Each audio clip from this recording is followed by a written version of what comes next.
Forever young, I wanna be forever young. Ang angas ng isdang ito may guhit sa mata.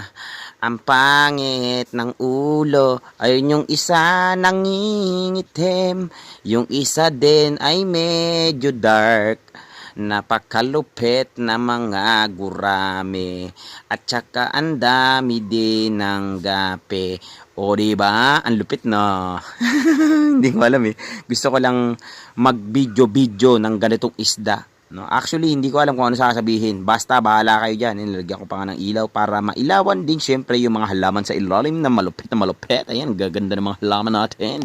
Nagpapalinaw ng ating tubig. Wala yan. Pump. Walang ear pump, walang aerator, walang filter. Basta, ganyan lang siya talaga. Napakalupit. Kasi fresh water to eh. Sa mga lawa to nakatira to mga to.